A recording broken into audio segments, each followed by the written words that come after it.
Hola, buenos días. El día de hoy vamos a ver nuestra primera clase de dermatología y esta pues vamos a ver la introducción, por lo tanto vamos a ver la anatomía e histología de la piel y de los anexos cutáneos. Y vamos a comenzar diciendo que la piel en realidad tiene muchas variaciones. Por ejemplo, de acuerdo al área anatómica vamos a poder encontrar diferentes grosores. De acuerdo también al género vamos a encontrar, por ejemplo, que en hombres la piel, la epidermis es más gruesa, tienen mayor pérdida transepidérmica de agua, hay mayor sudoración en nosotros los hombres. También vamos a ver que de acuerdo a la edad podemos observar que el grosor tanto de la epidermis como de la dermis y como del tejido celular subcutáneo va a ir disminuyendo poco a poco. Va a ir disminuyendo también la hidratación, la elasticidad conforme vamos aumentando en edad, la sudoración, secreción oleosa, también va a ir disminuyendo el pelo. Por lo tanto, en las siguientes diapositivas lo que vamos a tratar es lo que hay en general. No nos vamos a especificar tanto en la piel del bebé, del anciano, sino que en general cuál sería la anatomía de la piel y de los tejidos que están debajo de ellas, como el tejido celular subcutáneo y de los anexos que encontramos en ella. Vamos a comenzar diciendo que la piel vamos a tener dos capas principales. Número uno, en la parte de arriba está la epidermis y debajo de ella está la dermis. Si bien el tejido celular subcutáneo o hipodermis, casi no me gusta llamarlo así, porque muchas veces esto podría llegar a confundirnos, que por el hecho de tener el término dermis formara parte de la piel, mejor vamos a llamarle tejido celular subcutáneo. Como está en íntima relación con epidermis y dermis, es por eso que nosotros los dermatólogos también vemos la patología de tejido celular subcutáneo, y por eso también en esta introducción también vamos a tratar el tema. Entonces tenemos estas dos capas y debajo de ella el tejido celular subcutáneo.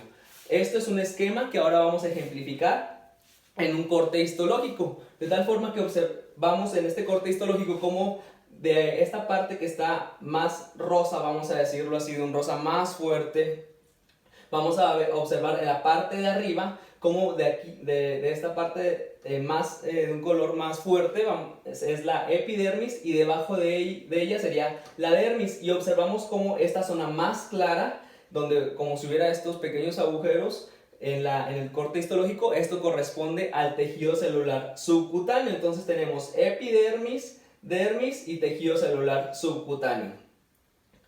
Vamos a observar a mayor escala, a un aumento mayor, cómo hay una unión entre la dermis y entre la epidermis y la dermis, y cómo esta unión generalmente no es pareja, sino que tiene como unas indentaciones, de tal forma que la epidermis genera ciertas proyecciones hacia abajo. Estas proyecciones se le conoce como crestas epidérmicas, y también la dermis genera unas indentaciones hacia arriba, unas prolongaciones, que esas se llaman papilas dérmicas, de tal forma que la piel vamos a tener esta indentación entre las proyecciones que están en la parte superior de la epidermis y las proyecciones que están en la parte inferior de la dermis, y van a unirse en una membrana basal, aquí como lo vemos en una unión dermoepidérmica. Y aprovechamos esta imagen para ver cómo la dermis tiene dos capas, una capa papilar, que es en donde están las papilas dérmicas, que es la más superficial, y una capa reticular, que es la que está debajo de ella. Vemos cómo aquí en la histología podemos diferenciar un poco, debido a que la capa papilar se parece como si lo estuviéramos borrando así con el dedo, y está más homogéneo, y la capa reticular, como su nombre lo dice, parece más bien como una red, y vamos a ver más adelante hablar un poquito más de ello. Y dijimos que debajo de la dermis vamos a encontrar el tejido celular subcutáneo. Ahora, vamos a observar dos grandes diferencias en la piel. Vamos a tener que hay piel gruesa, como lo observamos aquí, y piel delgada. La piel gruesa se va a encontrar sobre todo en palmas y plantas, y piel delgada pues vamos a llamar al resto de los sitios de la piel. Claro, hay una piel donde es todavía mucho más delgada, que aquí lo quise ejemplificar como por ejemplo en la zona de un párpado, por ejemplo. Y las diferencias, estas son importantes mencionarlas, debido a que la piel delgada tiene 4 capas y la piel gruesa tiene 5 capas. Vamos a empezar a delimitarlas, en esto hablando las capas en la epidermis. De tal forma que si nos vamos de abajo hacia arriba, recuerden que aquí está la unión dermoepidérmica, si nos vamos de abajo hacia arriba, la primera capa va a ser una capa basal, vamos a ver más adelante ejemplificarlo un poquito mejor. Posteriormente va a tener una capa espinosa, posteriormente una capa granulosa, después un estrato lúcido, que es nada más como una zona en donde histológicamente lo observamos un poquito más claro, el estrato lúcido, y posteriormente lo que va a ser en realidad más gruesa la piel va a ser el estrato córneo, que veamos cómo está bastante grueso aquí el estrato córneo. A diferencia de una piel delgada, como aquí vemos hay basal también, sin embargo el estrato que sigue hacia arriba es el espinoso. El espinoso hay muy pocas capas de queratinocitos, a diferencia aquí que hay muchas capas. Granuloso también hay varias capas aquí granulosa hay muy poquita, no va a haber capa lúcida y sí va a haber un estrato córneo, pero veamos cómo el estrato córneo también es muy delgado comparándolo con el estrato grueso. Esta correspondería quizá a un pie, a una planta, perdón, a una palma, y esto podría corresponder a cualquier otra parte del cuerpo, como por ejemplo el párpado. Esta separación que tiene es un artificio, en realidad es por el corte histológico, no es tanto porque en realidad exista esta separación. Aquí se ve un poquito más unida. Y pues debajo de ello, y ahora sí vamos a encontrar el resto de la dermis, y de la dermis también otros anexos, como por ejemplo ciertas glándulas, vasos sanguíneos, etc. Ahora, esto es un acercamiento para que nosotros podamos observar también cómo en el estrato, en pieles que son gruesas, el estrato córneo es compacto, es decir, veamos cómo está más, como lo acabo de comentar, compacto el estrato córneo, a diferencia de una piel donde la piel es delgada, se le conoce que el estrato córneo está en red de canasta. Y aquí vemos nuevamente el estrato granuloso, vemos el estrato espinoso, y vemos la capa basal, que son todos estos queratinocitos solamente en la parte de abajo. Vemos queratinocitos en la parte de abajo, ¿ok? Después la unión dermoepidérmica y posteriormente, ahora sí debajo de ella, la dermis. Por eso que les comentaba que hay 4 o 5 estratos dependiendo de qué tipo de piel estemos hablando, que el grosor de la epidermis y el grosor total va a variar dependiendo del sitio anatómico que estemos tratando. Ahora, esto es importante conocer, nada más un anterior, quiero comentarles que aquí en un recuadro les voy a poner por qué va a ser importante conocer estos datos. Pues porque muchas veces si bien en la anatomía podríamos decir pues que a lo mejor no tienen tanta aplicación clínica, quisiera nosotros que en esta clase pudiéramos tomar un poquito de clínica y aplicarlo a esta charla. Y por ejemplo, el hecho de saber que hay pieles gruesas o pieles delgadas, pues nos va a servir simplemente, por ejemplo, a la hora de elegir una sutura cuando tengamos una herida en la piel. No va a ser lo mismo querer suturar con una herida en piel cabelluda, en palmas, en plantas, por ejemplo, donde a lo mejor vamos a elegir un nylon, un prolene, quizá 4 ceros, 3 ceros, 2 ceros, a diferencia de si quisiéramos suturar, por ejemplo, cara, párpado, donde a lo mejor vamos a elegir un 6 ceros, simplemente por la diferencia de grosor de la piel. Pero hay muchas otras aplicaciones clínicas que podemos nosotros saber, que ya conforme vamos a ir viendo en la clase, vamos a ustedes darse cuenta cuál es la relevancia de esto que estoy comentando en este momento.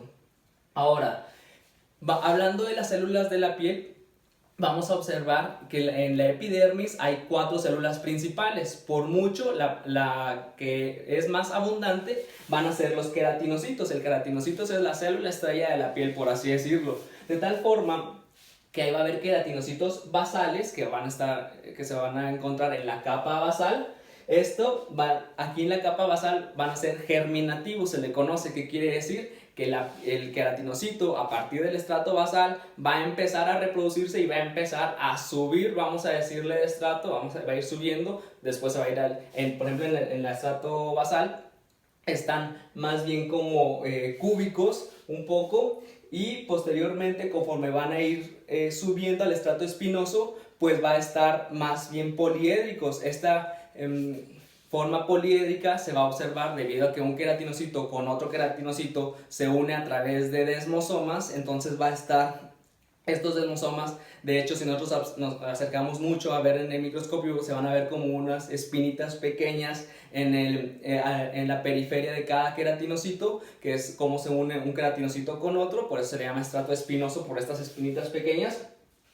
Y posteriormente, conforme va todavía subiendo un poquito de estrato, se sube ahora hacia el estrato granuloso, y en el estrato granuloso va a adquirir una conformación más aplanada y no tanto poliédrica, y se llama granuloso debido a que se van a encontrar ahí unos pequeños gránulos, como lo observamos aquí, que estos gránulos van a ser de queratoialina. Estos gránulos de queratoialina son muy importantes debido a que dentro de estos gránulos se encuentra la profilagrina y la loricrina. La profilagrina es un dato importante debido a que la profilagrina va a ser una molécula que se va a perder o que va a estar alterada en los pacientes con dermatitis atópica. Por eso es importante conocerlo, por ejemplo, que aquí es donde se encuentra.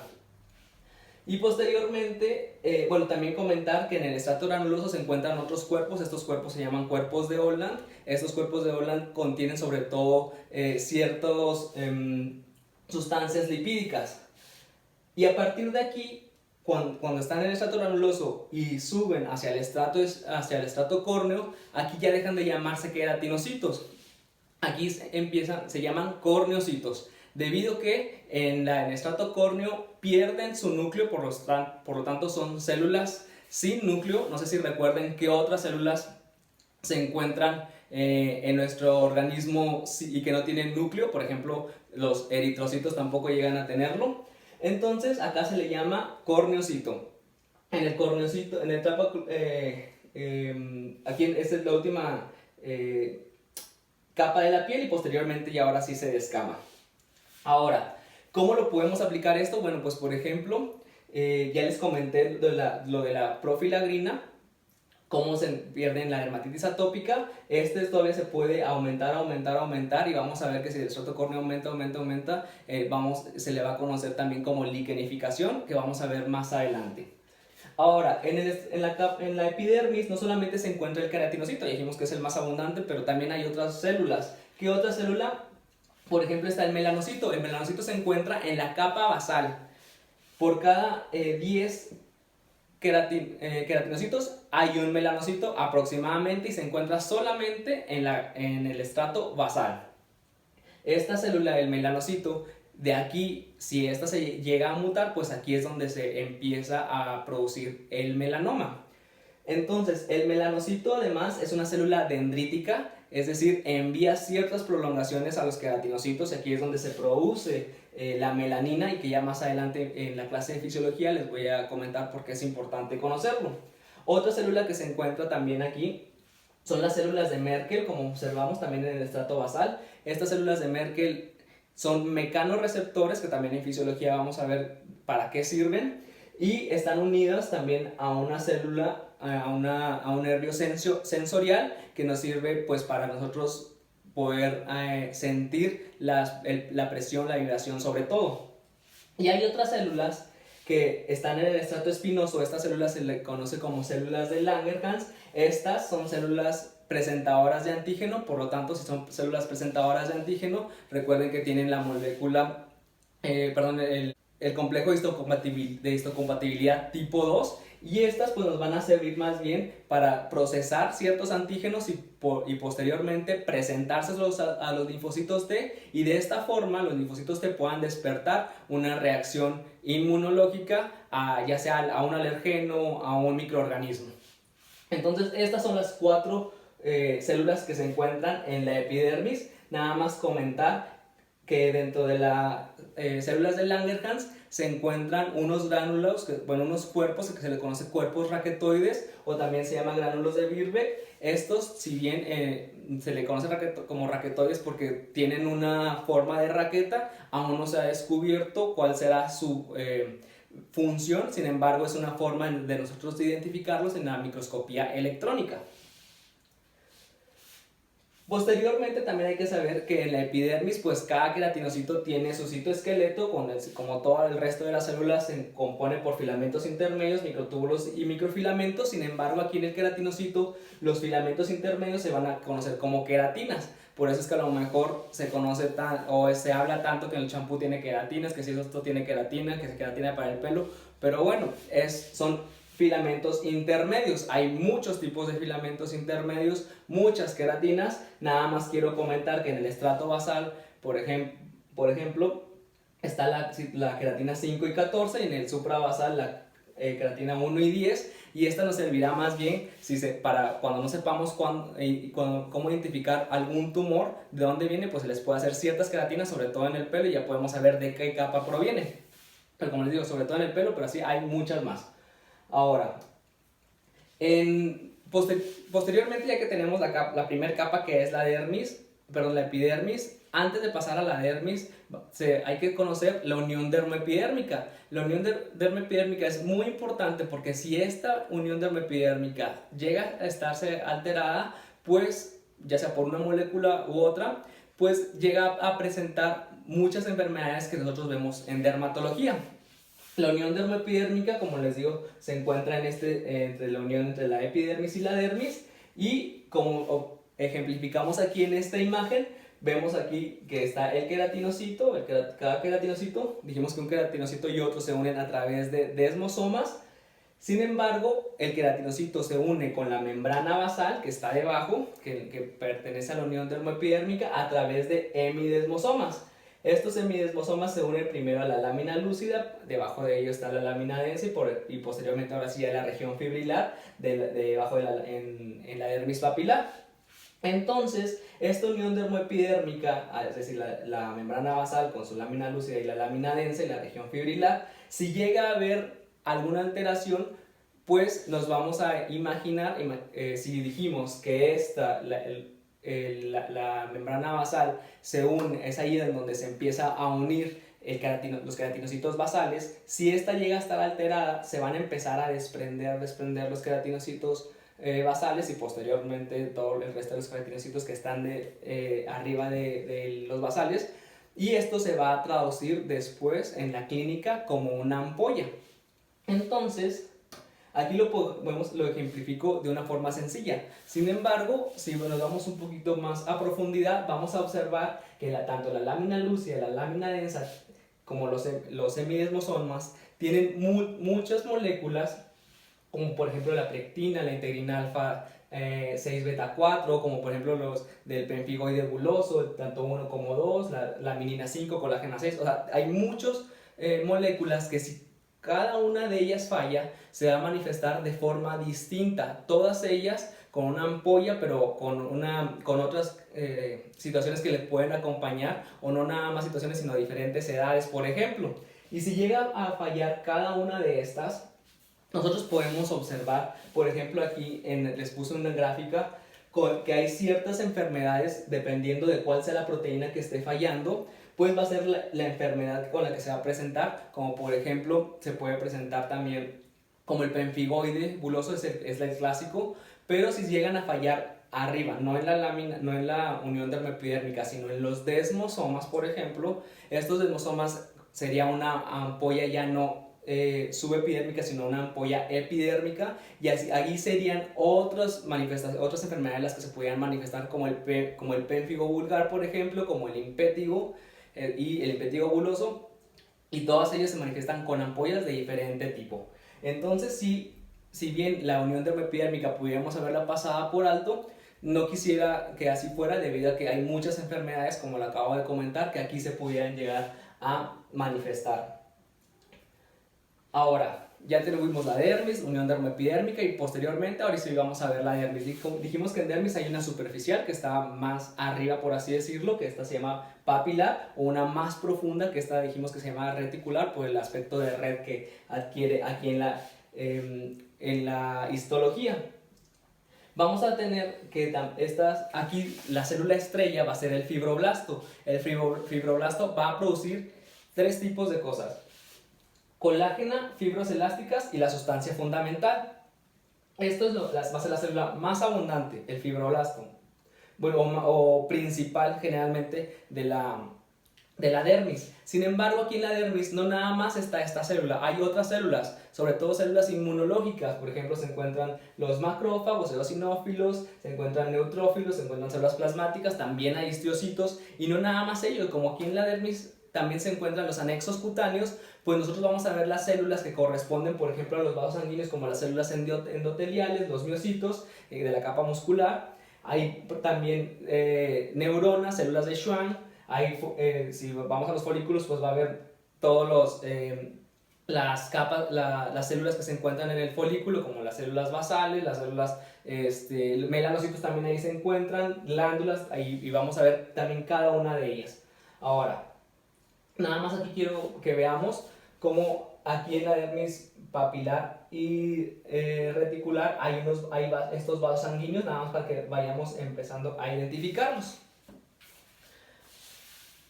En cuanto a la dermis, la estructura de las más abundantes va a ser la colágena. Como vemos aquí es el 80% de la piel. Colágenas hay varias, las más importantes es la tipo 1, que es el 75% de la colágena que se encuentra en la piel. Este le da la fuerza tensil, se encuentra sobre todo en dermis reticular. También la tipo 3, que si bien se encuentra en etapa fetal, también sirve como anclaje en la dermis papilar, y también la colágena tipo 4, que se encuentra sobre todo en la membrana basal. Esta, recordando que la colágena pues es una proteína, y recordando la conformación de las proteínas, pues la primaria, secundaria, terciaria, y como esta estructura es una alfa hélice, se encuentra a través de ciertos enlaces, que aquí nos sirven los enlaces sobre todo de hidroxiprolina, que le dan estabilidad a la molécula, a la colágena. Está unida por una triple hélice, y como lo observamos aquí en la imagen. Ahora, las fibras elásticas no son tan abundantes como las fibras de colágena. Estas corresponden solamente al 2 al 4% del peso de la piel. Sin embargo, son importantes para darle elasticidad y resiliencia a la piel. Si bien en una hematoxilina y eosina no van a verse no van a ser evidentes, porque hay ciertas tinciones que deben de hacerse para ver si queremos nosotros teñir las fibras elásticas, pues si por ejemplo en una cutis laxa, aquí se está haciendo una tinción específica para fibras elásticas, y vemos que las cuales están teñidas, vamos a decirlo así, de negro. Vemos aquí la cutis laxa, y si nosotros es una enfermedad poco frecuente, pero bueno, sí es importante conocerlo para esto, que hay fibras elásticas, porque si falla se presenta como una enfermedad en dermatología. En cuanto a los anexos cutáneos, bueno, ya dijimos la epidermis, unión dermoepidérmica, la dermis. En cuanto a los anexos cutáneos, vamos a tener varios. Quiero que veamos aquí cómo se encuentra el pelo en primer lugar. También se encuentra la glándula sebácea. Veamos cómo la glándula sebácea desemboca en el folículo piloso, y posteriormente el folículo piloso de la secreción, que emite la glándula sebácea, ahora sí se vierte hacia el exterior. Tenemos también una glándula sudorípara apócrina. Esta también vierte su contenido hacia el folículo piloso, y posteriormente ahora sí ya está hacia el exterior. Y hay una glándula sudorípara écrina, la cual vierte su contenido directamente hacia la piel. Estas son lo que podemos nosotros encontrar en cuanto a los anexos cutáneos. Y quiero mencionar también el músculo piloerector, el cual se encuentra unido desde la dermis hacia el pelo. Y estos anexos cutáneos son importantes conocerlos, porque también si llegan a ser atacados, por ejemplo, inmunológicamente, pues va a tener alguna enfermedad y repercusión clínica. Vamos a empezar con el pelo. Por ejemplo, en el pelo, si aquí ejemplificamos el pelo de una forma esquemática, aquí quiero que veamos cómo esta es una microfotografía de piel cabelluda, y observamos cómo aquí este sería el pelo, y vemos cómo se une en estos sitios la glándula sebácea, como dijimos que vertía su contenido hacia el pelo, y vemos el músculo piloerector, y así podemos ejemplificar y ya tener una mejor idea de lo que estamos hablando. Quiero que veamos también y aprovechar esta imagen para observar cómo si, la raíz de este pelo está en tejido celular subcutáneo y la raíz aquí ya está en dermis papilar. Eso también nos va a servir para ver cómo están en diferentes fases del pelo. Bueno, hay que conocer que en cuanto al pelo, que hay algo que se le conoce como unidad pilosebácea, ya que está compuesta esta unidad pilosebácea por el folículo, por la glándula sebácea y por el músculo erector del pelo. El pelo se va a conformar de células que se conocen como tricocitos, y si bien en el humano no se conoce tan bien cuál es la función del pelo, a diferencia por ejemplo de otros mamíferos que les ayuda al camuflaje, les ayuda para la regulación de la temperatura, para guardar el calor, por ejemplo, en los humanos no se ha determinado bien cuál es la función del pelo. Sin embargo, lo que sí se ha observado es que es un órgano sensitivo. Por ejemplo, si sus vellos que tienen aquí en su antebrazo, ustedes los alcanzan a tocar solamente en la superficie, sin llegar a tocar la piel, ustedes sienten, y esto es porque en la raíz del pelo hay una terminal nerviosa, la cual llega a transmitir esta sensación o el movimiento que acá se llega a presentar en la superficie. Pues, entonces tiene una función de sensibilidad y también tiene función psicosocial, debido a que hay ciertas enfermedades en las que puede llegarse a afectar el pelo, como por ejemplo aquí en el efluvio anágeno por quimioterapéuticos, es decir, aquellas personas que se les da, que tienen cáncer y están bajo un quimioterapéutico, empiezan con la disminución de la caída del cabello, y se ha observado que inclusive hasta un 8% de las personas rechaza la quimioterapia, no tanto por los efectos adversos del vómito o del malestar que pudieran llegar a sentir, la náusea, sino porque ellos no quieren perder el pelo. Entonces vemos cómo en realidad esta función para muchas personas sí es bastante importante, la psicosocial la función psicosocial que cumple el pelo en ellos. Ahora, si nosotros vemos de forma más detallada, hay que saber que el pelo tiene diferentes segmentos. La porción inferior se le conoce como bulbo, esta es la parte más ensanchada. Posteriormente, en la parte superior del bulbo se le conoce como región supravulvar, y después se encuentra un istmo, y después del istmo se encuentra un infundíbulo. Vamos a ver cada una de estas regiones. Vamos a ver ejemplificado en un esquema como aquí tenemos el bulbo. En el bulbo se encuentran dos líneas, una línea de Auber, cual es la parte más ancha del bulbo, y debajo de ella se encuentran las células con más mitosis. Y posteriormente, más arriba se encuentra una línea que se le conoce como línea de Adamson. Esta línea es donde las células ya dejan de tener núcleo. A partir de la línea de Adamson hacia arriba, hacia donde se inserta el músculo piloerector, se le va a conocer como región supravulvar.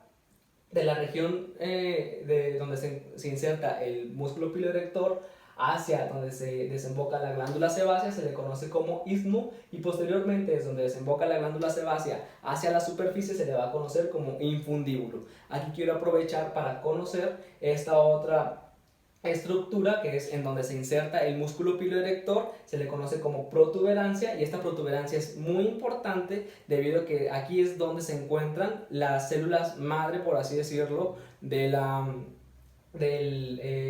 pelo. Si esto llega a perderse, ya no va a volver a crecer nuevamente pelo. Si llega a perderse acá, pues todavía pudiera llegar a regenerarse, pero si aquí se pierde, aquí ya no vuelve a haber pelo. Entonces, estas son lo que nosotros podemos ejemplificar en este esquema. Muy importante conocer que aquí en el bulbo, si bien está ensanchado, vemos como aquí hay una invaginación, vamos a decirlo así, de la dermis. Esta invaginación se le conoce como papila dérmica, y hay fibroblastos especializados en este sitio.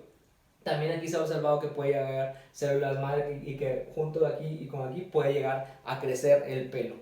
Esta porción, el pelo se va a dividir entonces en un segmento inferior, como lo observamos de aquí hacia abajo, la región supravulvar, y la vulva y el bulbo se conoce como región inferior o porción transitoria, debido a que vamos a observar más adelante que hay ciertas fases de crecimiento del pelo, y vamos a ver cómo este pelo va a ir subiendo, vamos a decirlo, y bajando posteriormente, regenerando, subiendo, bajando, subiendo, bajando. Por eso se le llama porción transitoria, a diferencia del segmento superior, el cual es una región, una porción permanente. Ahora, Vamos a ejemplificarlo nada más aquí. Aquí está el bulbo, vemos aquí cómo está la papila dérmica y posteriormente aquí observamos que vamos a hacer un acercamiento al sitio donde está la protuberancia, también se le conoce como promontorio, como tubérculo. Entonces aquí vemos cómo está el músculo piloerector y aquí vemos esta protrusión que tiene el pelo, que sería la protuberancia, el tubérculo, que les digo que es una zona muy importante porque ahí, dijimos que de ahí es donde están las células madre para el pelo. Y aquí vamos a ver más adelante ahora, bueno, aquí está la parte superior, lo que les comenté. Ahora lo que vamos a observar van a ser que el pelo tiene diferentes capas. Ya dijimos que tiene varios segmentos, pero también tiene diferentes capas. Estas capas, ¿cuál van a ser? Si nos vamos de la parte más central hacia la periférica, vamos a tener primero la médula, como lo observamos aquí. En la parte más afuera vamos a tener una corteza y posteriormente una cutícula del pelo. Estos tres capas, médula, corteza y cutícula, se le conoce como tallo piloso, ¿ok? Después de la cutícula, en la parte más externa se encuentra una vaina radicular interna. La vaina radicular interna tiene tres capas, que es la cutícula, capa de Hughes y capa de Henle. Posteriormente hay una vaina radicular externa. Esta vaina radicular externa es semejante, por así decirlo, a la capa basal de la epidermis. Vamos a ver después en la siguiente clase de embriología que el pelo es como una invaginación de la epidermis, por lo que la epidermis sí tiene sus capas basal. Posteriormente en el pelo se va a continuar y esta continuación sería, por así decirlo, la vaina radicular externa. Posteriormente, en la parte más externa de esta capa radicular se encuentra la membrana vítrea, la cual sería la traducción en la epidermis como la membrana basal. Y vamos a tener por último en la zona más externa una vaina de tejido fibroso, la cual va a ir guiando al pelo, va a darle soporte más bien al pelo, a la estructura del folículo. Esto es muy importante saberlo porque, por ejemplo, de aquí es de donde se origina, de la capa basal, el carcinoma vasocelular, por ejemplo. Sobre todo, bueno, de las células basales del pelo.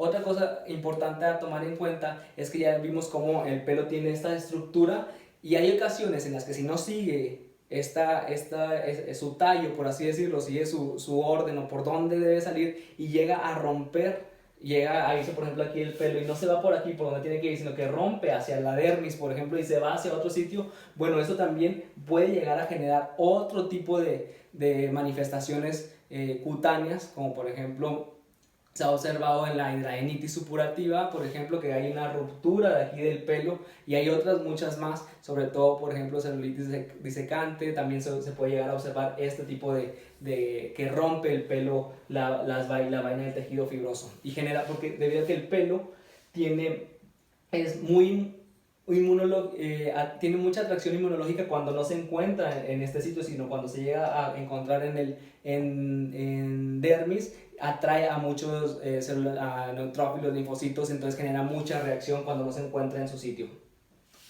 Tenemos tres tipos de pelo. Como vamos a ver aquí en la imagen, primero vemos como hay un pelo que es más delgado, este se le conoce como pelo velloso, y además tenemos un pelo que es más grueso, este se le conoce como vello terminal. El tercer tipo de pelo se le conoce como lanugo, pero este solamente se encuentra en etapas tempranas de la vida. Como en la etapa adulta nada más tenemos el velloso y el terminal, es en los que nos vamos a enfocar.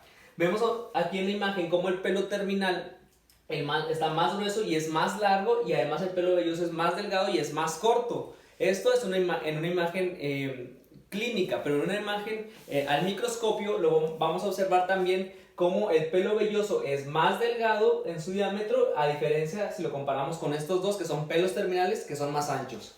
De tal forma que aquí quiero ejemplificar las diferencias. Por ejemplo, el pelo velloso no tiene médula, a diferencia del pelo terminal, el cual sí lo presenta. El diámetro del tallo en el pelo velloso es de 0.03, a diferencia del terminal que es 0.06. El largo es hasta 2 centímetros en el velloso y este puede ser hasta 100 centímetros en el terminal. El bulbo, recordemos que en la primera imagen, cuando veíamos ahorita pelo, veíamos como el bulbo podía estar localizado en ciertas, a cierta profundidad, y en el pelo velloso el bulbo se encuentra en dermis reticular, a diferencia del pelo terminal, el cual se encuentra en el tejido celular subcutáneo.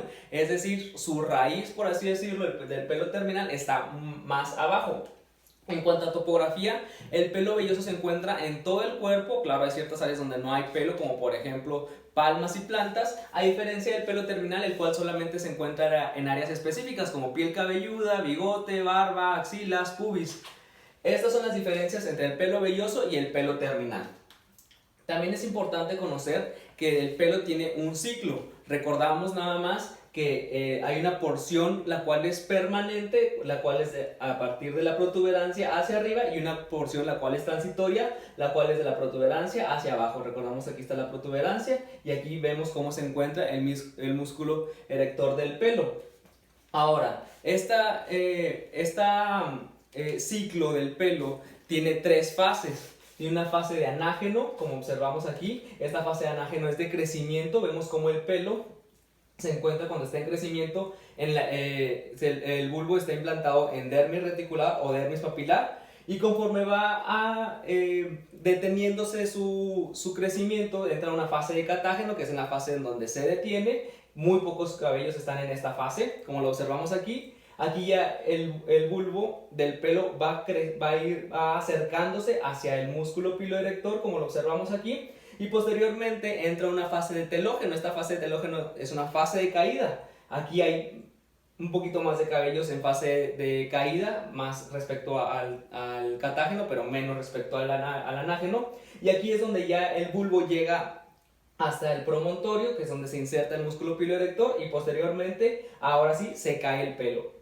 Después de esto se vuelve a empezar el ciclo en anágeno, catágeno, telógeno, y este es un ciclo repetitivo. Vemos aquí en una gráfica, un esquema, como el anágeno es el crecimiento, y más o menos el 85% de nuestros cabellos se encuentran en esta fase, y esta fase dura aproximadamente 4 a 6 años. El catágeno es de involución, dijimos que es cuando se detiene, más o menos el 1 al 2% de nuestros cabellos están en esta fase, y tarda 2 a 3 semanas nuestro cabello en esta fase. Y la fase de telógeno, que es cuando se está cayendo, más o menos el 13% de nuestros cabellos están en esta fase, y esta dura 3 a 4 meses. Esto es importante conocerlo debido a que nosotros es muy frecuente que llegue gente pacientes a la consulta de dermatología diciendo que se le cae mucho el cabello. Bueno, pues es que diario se nos cae aproximadamente 100 a 150 cabellos al día, y está explicado por esto, porque un 13% de nuestros cabellos están en fase de caída.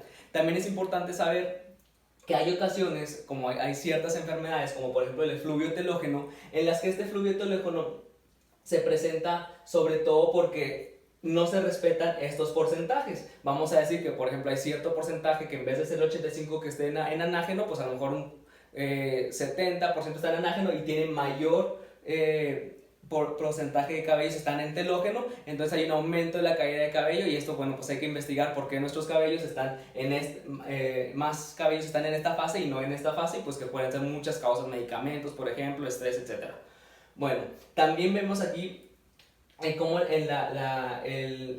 podemos nosotros diferenciar, no solamente porque el bulbo esté a cierta altura, si es un cabello que esté en anágeno, en telógeno, en catágeno, pero también en los cortes axiales de los cabellos se ve distinta la imagen de cada una de las fases, sobre todo en cuanto a la médula, y así ya se ve cómo está en involución. Ahora, ya vimos el pelo, sin embargo, pues hay otros anexos cutáneos. Vimos ya el pelo, ahora el anexo cutáneo que vamos a ver va a ser aquí la glándula sebácea. Esta glándula sebácea, la cual dijimos que desemboca en su contenido hacia el folículo piloso, y posteriormente del folículo piloso ahora sí ya sale por el orificio del pelo. Estas glándulas sebáceas producen sebo. Este sebo se produce a través de unas células, como observamos aquí, que se llaman sebocitos. Quiero que veamos aquí en la imagen cómo son estas células que están delimitadas, y dentro tienen muchas gotitas lipídicas. Esto es a diferencia del tejido celular subcutáneo, que el tejido celular subcutáneo es una sola gota lipídica grande. Aquí los sebocitos tienen muchas gotitas lipídicas. El sebo bueno, las glándulas sebáceas están reguladas sobre todo por andrógenos, los cuales los estimulan, a diferencia de los estrógenos, los cuales disminuyen la producción de sebos. Esta glándula es de tipo holocrina, es decir, se desprende, por así decirlo, todo ella, como observamos aquí, se desprende o se vierte totalmente su contenido hacia la luz. Y esta es la holocrina, así es como se le conoce. ¿De qué está conformada esta secreción o los sebocitos? Pues se compone principalmente, como vemos en esta gráfica, vemos como principalmente hay triglicéridos y ácidos grasos hasta en un 65% de su componente, pero también tienen ésteres de cera, también tiene escualeno, también tiene colesterol, pero lo principal es lo primero que ya dijimos. Si bien tiene otras funciones, sobre todo en mamíferos, en humanos se ha observado que son útiles para la textura y la flexibilidad del pelo y de la piel. También dan hidratación al estrato córneo, participan en cierta medida también un poco en la barrera cutánea y tiene ciertas funciones antimicrobianas y antioxidantes. Pero bueno, eso es la función de las glándulas sebáceas. Estas glándulas sebáceas, si se encuentran en otros sitios, hay glándulas sebáceas que se le conoce como ectópicas, como por ejemplo en el pezón se le conocen de Montgomery, en la boca se conoce como condición de Fordyce, en el pene se conocen como Tyson y en los párpados se conoce como de Meibomian. Son nada más sitios ectópicos en donde se encuentran las glándulas sebáceas, ya que se encuentran en todo nuestro cuerpo, excepto en palmas y plantas. Aquí en estos sitios reciben estos nombres en específico. En cuanto a otro anexo cutáneo, tenemos a la glándula sudorípara écrina. Esta glándula sudorípara écrina, recordemos que no vierte su contenido hacia el folículo, sino vierte su contenido directamente hacia la dermis y luego posterior hacia la epidermis, a través de un sitio su túbulo que se conoce como acrosiringio en la parte más distal. Tenemos otra glándula sudorípara, la cual es écrina. Esta écrina vamos a hablar posteriormente de ella, pero esta sí que la diferencia va a ser que vierte su contenido directamente al folículo, y del folículo ahora sí ya hacia el exterior, al igual que lo hacía la glándula sebácea. Entonces, hablando de la glándula sudorípara écrina, es importante saber que tiene dos porciones, una porción secretora y una porción excretora. La porción secretora es la que está aquí más abajo, a diferencia de la porción excretora es su túbulo que conduce la secreción hacia el exterior. La porción secretora tiene dos tipos de células. Vamos a observar aquí nada más una ejemplificar cómo esta imagen que está el esquema corresponde a esta imagen en la microfotografía con la porción secretora y la porción excretora, que es el ducto. Y vamos a ver que tiene dos tipos de células. Tiene una célula en la porción secretora, tiene dos tipos de células. Unas células que son obscuras, como lo observamos aquí, y unas células que son claras. Estas células, ambas, sobre todo las claras, envían su secreción hacia la luz de la glándula, y estas tienen una membrana basal, y después de esta membrana basal tienen también otro tipo de células que se llaman mioepiteliales. Entonces, en la porción secretora tienen estos tres tipos de células: claras, oscuras y las mioepiteliales. La secreción es bastante semejante al plasma, ya que por aquí pasan, vamos a decir, los vasos sanguíneos, y de aquí pasa casi el mismo contenido, excepto menos proteínas, hacia la luz, y de tal forma que aquí en la luz de la glándula vamos a encontrar agua, sodio, cloro. También puede haber urea, amoníaco y lactato, ciertos péptidos antimicrobianos, inmunoglobulina A. Y posteriormente, cuando sube, ya que se está secretando y pasa hacia la porción ductal, va a tener aquí en la porción ductal dos tipos de células, dos capas de células cuboidales, y aquí la función de esta porción ductal es que va a absorber sobre todo sodio, potasio y cloro, de tal forma que el contenido que va a ser un contenido ya no casi, al principio es casi isoosmolar, acá a diferencia cuando pasa la porción excretora es un contenido hipoosmolar. Esto lo quiero ejemplificar en esta imagen, en esta microfotografía, el cual aquí podemos ver muy bien las células claras, las células oscuras y aparte rodeado por las células mioepiteliales.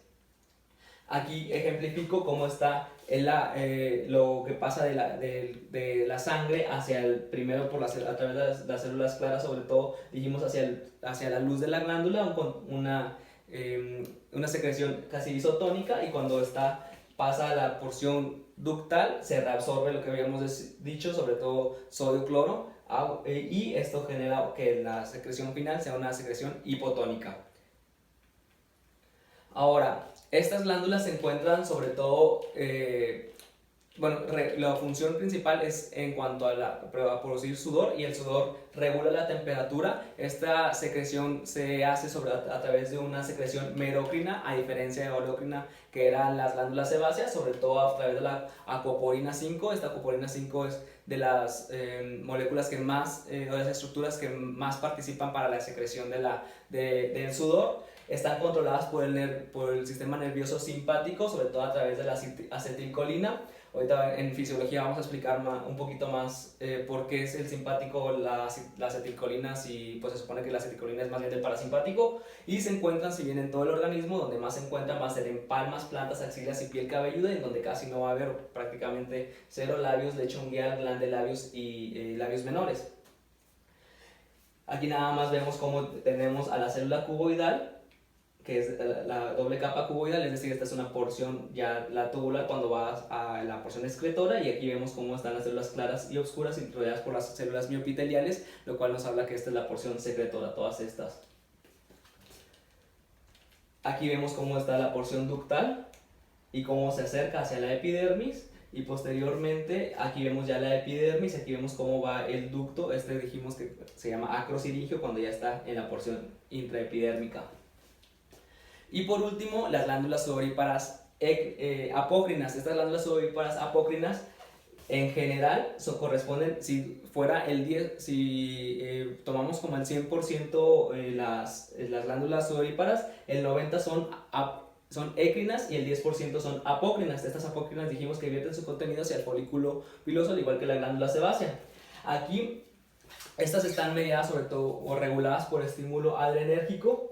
Las glándulas tienen una secreción apócrina, en la cual se secreta, vamos a decir, se decapita de poco a poco, va saliendo la célula va partiéndose a sí misma de poco a poco, y esa va a ser la secreción que vamos a encontrar.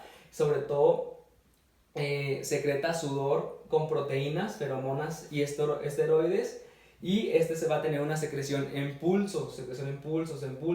También se va a secretar cuando haya situaciones de estrés, y se va a secretar cuando haya excitación sexual.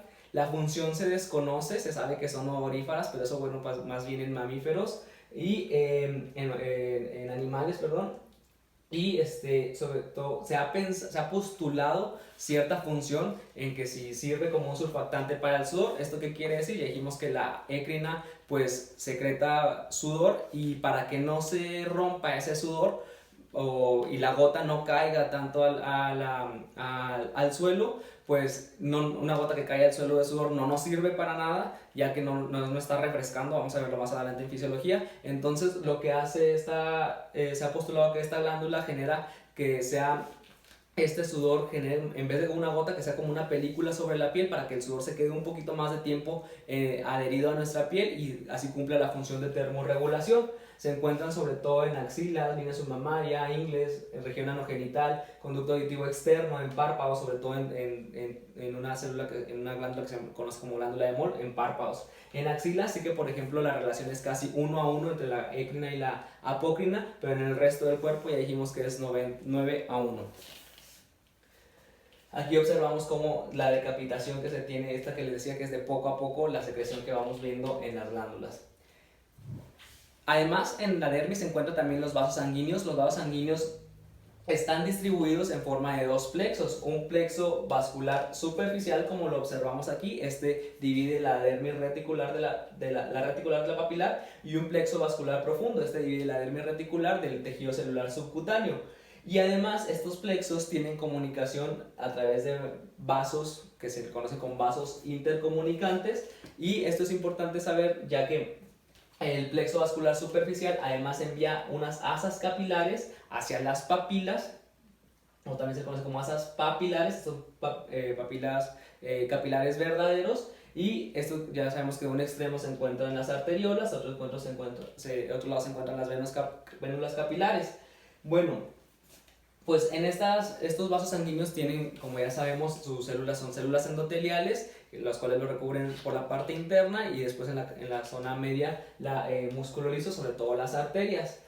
Estas venas y arterias están reguladas sobre todo por el sistema nervioso simpático, ya que generando vasoconstricción, el flujo puede ser desde cero, cuando hay una vasoconstricción severa, como por ejemplo en el fenómeno de Raynaud, cuando hay vasoconstricción y que hay palidez, bueno, con sus 3 etapas, o hasta, pues hasta el 30% del gasto cardíaco, es decir, bastante, tan abundante que puede llegar a generar insuficiencia cardíaca si el paciente llega a tener, si ya tenía problemas previos de corazón. Los vasos y los venas y arterias nos sirven mucho para la termorregulación, que vamos a ver después en fisiología, y también saber que hay vasos linfáticos. Estos vasos linfáticos tienen también su vía aferente, eferente, y siguen el plexo vascular de venas y arterias. Aquí es importante conocerlo, como ya les decía, para la termorregulación, es importante conocerlo para el sangrado en cirugía, también es importante conocerlo, por ejemplo, porque hay ciertos procedimientos cosméticos que, por ejemplo, el colocar rellenos, si no sabemos dónde pasan ciertas arterias, nosotros podemos colocar el relleno ese justo dentro de la arteria, como por ejemplo en la zona glabelar, se puede colocar ahí un relleno y en vez de ponerlo en la dermis, se puede poner dentro de una vena o una arteria, y eso por la comunicación que tiene puede llegar a generar también oclusión de los vasos sanguíneos oftálmicos y llegar inclusive a generar ceguera, todo por desconocer estos plexos que estamos hablando aquí. Y por último, en cuanto a la anatomía e histología, pues lo que se encuentra debajo de la piel, ya dijimos que si bien el tejido celular subcutáneo no forma parte de la piel, pues nosotros por su íntima relación, los dermatólogos, vemos su patología. Aquí, como observamos, está la epidermis, la dermis y posteriormente el tejido celular subcutáneo. Aquí vemos un aumento y todavía un aumento mayor. Dijimos que aquí la célula es el adipocito. El adipocito, dijimos que a diferencia de los evocitos, el adipocito tiene una vacuola grande de lípidos. Además, la forma en la que se divide el tejido celular subcutáneo es a través de septos, es decir, son estos grandes, tabiques grandes, septos, y además ya que está dividido en grande, este es un septo, está dividido a su vez en lobulillos. Esto es importante conocerlo debido a que las enfermedades del tejido celular subcutáneo se conocen como paniculitis, y las paniculitis hay que saber que hay unas que son septales, o sea que el infiltrado inflamatorio, los linfocitos, los neutrófilos predominan en los septos, o pueden ser paniculitis lobulillares, es decir, predominan en los lobulillos. Y posteriormente, ya de saber si son lobulillares o septales, ya se ve si tiene o no vasculitis, y tú vas siguiendo el algoritmo y ya sabes que, bueno, si esta paniculitis es septal o lobulillar, con o sin vasculitis, entonces ya te da el diagnóstico correcto. Pues esto nos va a servir como reserva energética sobre todo, y también como un aislante del calor. Y así es como terminamos nuestra clase de anatomía y fisiología. Les invito ahora a ver la siguiente clase, que es de embriología. Es importante que sepamos que si hay alguna duda, alguna pregunta, me la anoten aquí en los comentarios para poderla resolver a la brevedad.